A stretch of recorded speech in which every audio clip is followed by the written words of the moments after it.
I bought the wrong plastic SCM license, but it turned out to be one of the best mistakes I've ever made.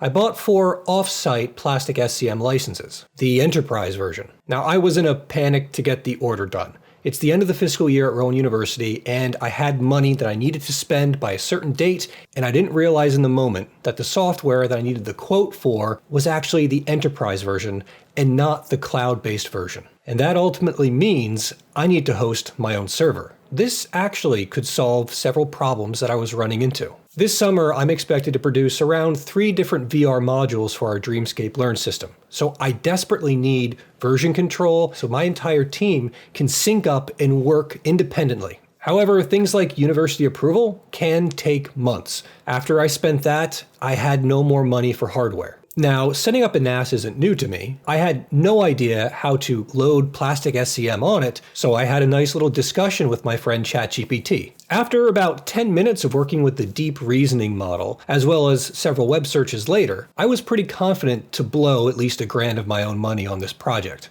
Now, I just jumped on Amazon. I picked out a QNAP NAS because it seemed simple and effective and the price was right. I then also found 2 4-terabyte drives, which by my math would probably allow us to work on close to 50 projects before I need to expand space. Later, I'd have to run to Best Buy in order to buy a wireless router because at first I thought I was going to do all this stuff wired, but then I realized it just wasn't going to be feasible in my workspace. Now, I'm certainly not a full-time system admin, but I had set up a NAS a few years prior which hosts all of my different project files and all of my personal data. So we're going to dive into how I built this system, step by step, and of course, most importantly, a lot of the mistakes I made along the way. Now, before we dive into the technical explanation, let's talk about why I, or maybe you, might need plastic SCM. As you've probably seen with a lot of the projects on my YouTube page, when you're working by yourself, you really don't need much in the way of version control. But when you're working in a team environment, especially when building immersive VR systems inside of Unity, you really need one. Now, the most important thing you need to do is to make sure you don't override each other's work. Another great thing about these version control systems is being able to make branches and tweak features and then merge them back in later without having to make tons of changes to the code and resync everyone.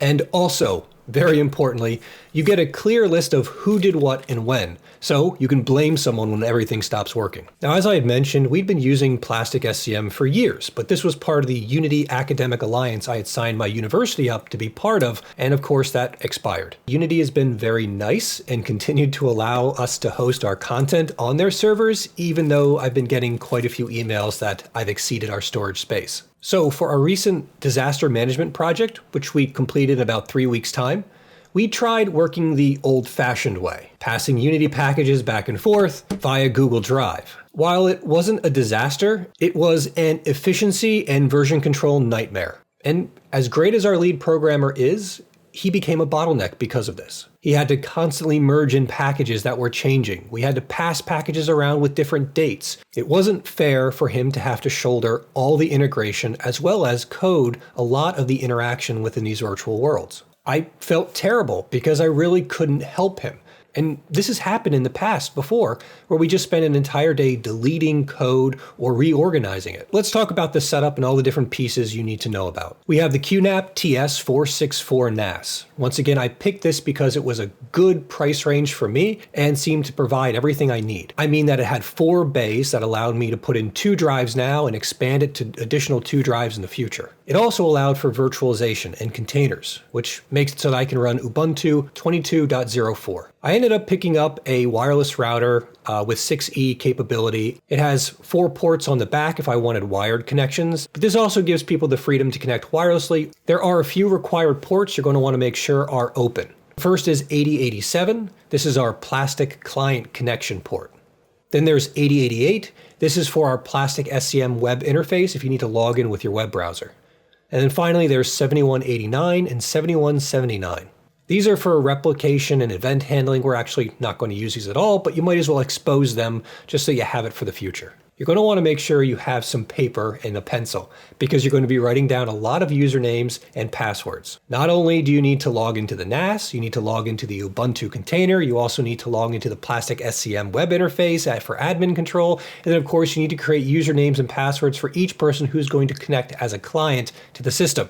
For your first time setting up, I really recommend you do this at home or at least a place where you can connect to the internet. Many of the features, the apps, system updates, and so forth, you're going to need an active internet connection to do all of that stuff. I do recommend you go ahead and connect your NAS to your switch during this initial power up. When you turn it on, your NAS will go ahead and display on your monitor what its IP address is, which will allow you to access into the web interface. At this time, the HDMI interface after this menu will not function unless you install an app. So knowing how to dial into it through a web browser is important. If you messed up like me and didn't connect your NAS to a switch, it's okay. You can go ahead into your wireless router and then you can find out all the connected devices. Here you can see I was able to find out which one was my device, and then from that I have the IP address. Now I can use that to dial in through the web browser to see what's going on inside of the NAS, even though I don't have an HDMI port that's currently functioning. Now, sorry about the quality of the images here, but I was just taking pictures with my phone as I walked through this process. You're going to get a welcome screen and we're going to choose the Start Smart Installation Guide. Remember, this is a keyboard-only interface, so ditch the mouse for now. You will have to use the Enter key to go into any of these text fields to enter in any information. It took me a few seconds to realize that. Go ahead and give your NAS a name, give it a username that you can remember, and a password. And write that password down so you don't forget it. Make sure you go ahead and confirm that you're going to proceed with the configuration process. Now this process is going to take a little bit of time, so walk away, then come back later. Once you finish, it should say here your IP address, but as I mentioned before, I screwed this part up. I went ahead and started the thing up, so I don't have an IP address.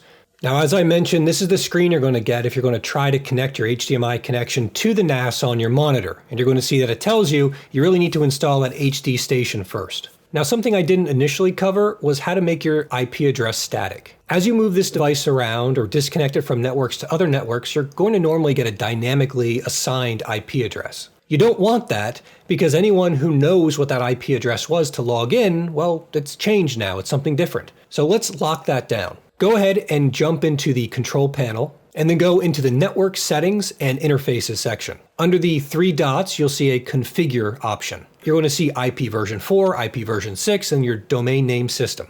Go ahead and select Use Static IP Address. And this is where you get to choose what your IP address is. Now for the domain name system, once you've set it to be static, you're going to want to put something in there.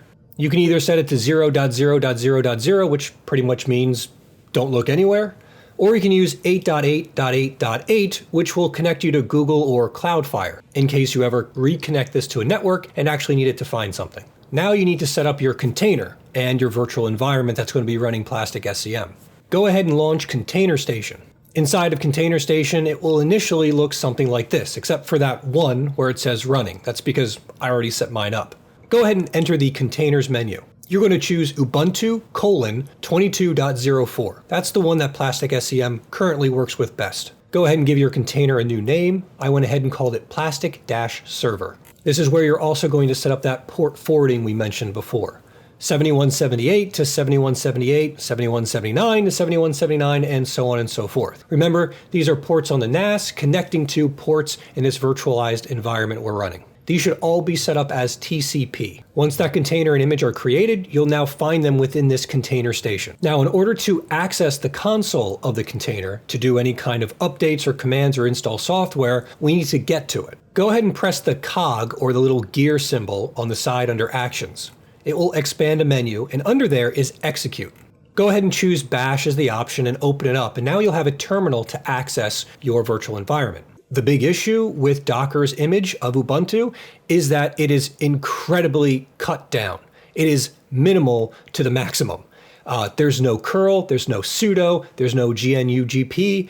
All of the features and functionality that you are going to try to use, or the ones that ChatGPT wants you to use, will not exist. Now, the standard Docker image is missing a lot. Many of them are necessary in order for Plastic SCM to run. You're going to want to make sure in this terminal you update and install the following commands, specifically curl, GNU PG, apt-transport-https, and lsb-release.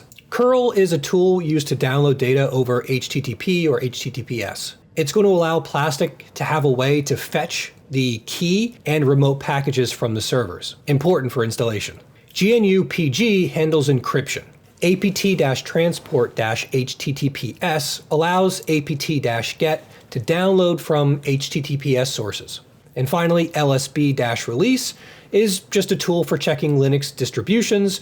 It's used by Plastic SCM when you install it. Let's go ahead and query for updates and then install these different commands.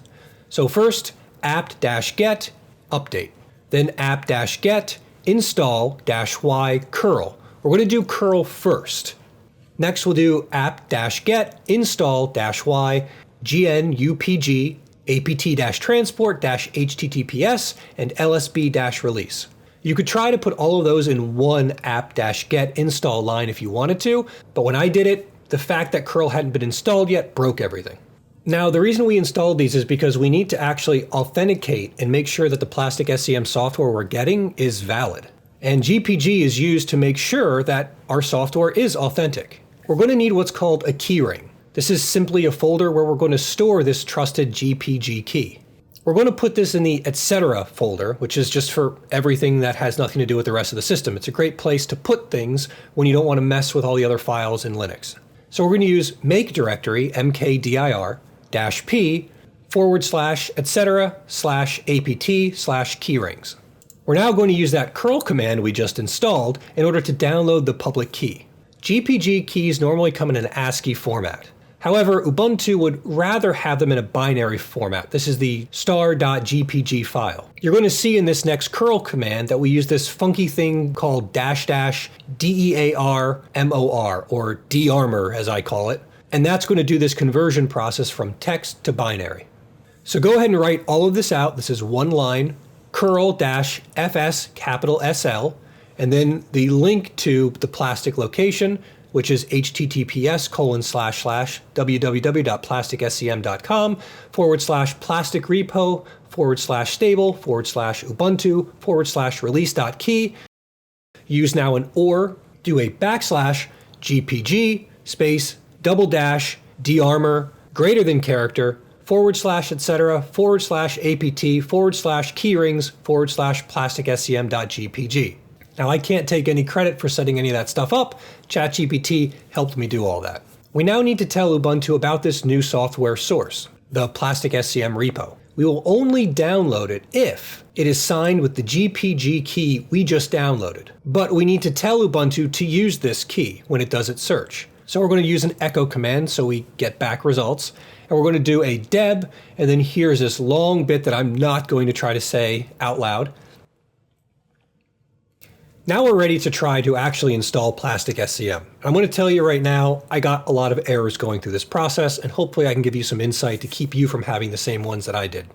So if you tried using apt-get update and then apt-get install-y Plastic SCM-complete, you probably got a whole bunch of errors and the whole thing failed. After taking a considerable amount of time debugging what was going on, I found out that Plastic SCM actually requires several libraries that are not included in that initial Docker image of Ubuntu. These include libicu70, this is international Unicode stuff, libssl3 for OpenSSL encryption, then libkrb5-3, which is something called core Kerberos 5 authentication, not sure what that is. And then finally, libgssapi-krb5-2, which once again has stuff to do with this Kerberos thing. Once again, I don't know what that is. Starting fresh again, let's do a apt-get update, then an apt-get install-y, and then this libicu70, libssl3, libkrb5-3, libgssapi-krb5-2, liblttng-ust1. That's not really fun to say. Then we're going to do a lin command with the -sf /bin/true /user/bin/system-ctl. This ended up needing to be done because I had some sort of an issue with this command, and this allowed me to bypass it. Now we can do apt-get install-y Plastic SCM-complete. Finally, we can confirm that we've installed Plastic SCM, which is something you should definitely do at this point because we've gone through hell to get here already. We're going to do this by confirming that this folder actually exists. We're going to type in ls for list. We're going to do /opt/plastic-scm5/server/. OPT stands for optional. It's where third-party software not managed by the system's main package manager goes. Take a look at the output, and if there's nothing there, well, it didn't install. But if you find things like plastic D, then the installation was probably a success. Within the server folder, there are several important files and directories you might want to look into in the future. Those are plastic D, which is the executable server to launch plastic SCM. Go ahead and take a minute to look around. All right, now we're here. We're ready to configure our plastic SCM server. We're going to need to go to that optional directory again, so make sure you write that down. We're going to do /opt/plastic-scm5/server/plastic D and then a space followed by configure. Go ahead and enter through it, choose your language, I chose English, and then you're going to get to choose a different user authentication mode. There are several modes available. I ended up choosing mode 5, which is called UP working mode. This is where everyone who logs in is going to be using a username and a password. Next up, we need to know how to start and kill the server. This is especially useful when we need to update various parts such as the configuration or the licenses. We're going to use that /opt/plastic-scm5/server/plastic D space start and then a space and an ampersand. The ampersand is supposed to have it run in the background. However, I never got control back from my terminal once I ran this. Instead, I'd have to close the terminal manually and then remote back in. In the event you need to kill the server, just go ahead and run pkill plastic D. And then go ahead and use the plastic D start and ampersand again to start it back up. You're going to want to do this after we install our licenses files. All right, now that we have that all done, you can go ahead and create your users. To create your users, you're going to use the tool. So go ahead and use this command. I ended up using the first and last name separated by a period, and then a default password for everyone that they could change at a later date. Now the most important thing is the license installation. Turns out when the order was made, it was botched a little bit. We ended up doing two separate orders where we have two different license files, one with 3 seats, the other one with a single seat. I'm going to end up using the web interface to install this license file. Now, you do not want to directly modify the license files themselves. Don't think you can copy and paste the contents of one into the other. You're going to jump into your web browser and connect to your Plastic SCM administration console configuration. Here I'm going to type in https://192.168.0.98, and I'm going to put a :7179. Now inside of this page, you're going to see a lot of different tabs. You're going to go to the one that controls the license files, and there's a little panel at the bottom that allows you to upload your license file. If you only have one license file, this is the best way to do it. It's simple and easy. And now with all this set up, we can either connect to Plastic SCM through the Plastic SCM GUI or directly with Unity itself. We have full integration with Unity, we have web browser admin access panels, we have full local backups and access to all of our content, and importantly, we have full control over everything on our own local system. Now this is a great solution once again, especially for me because I don't always know what kind of project I'm going to be working on.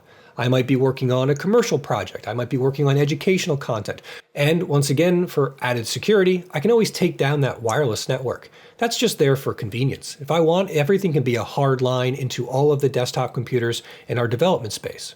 Now there are some bad sides to this. Now I'm going to have to be the system admin for this. I'm going to have to monitor when things go bad, check the hard drive states, etc. And for a small system like the one I'm working with, that's not so bad. If things were to grow, if we were to get more people on the team, that's where I'm going to want someone who really knows this stuff in and out to take over and control the entire system. Let me know in the comments if this is a good solution for what you do. And even more importantly, let me know where I screwed something up, or maybe something that I didn't think about that I really need to consider, because I'd love to learn from you how to make this system even better. Thanks everyone. I'll see you next time. So long. Goodbye.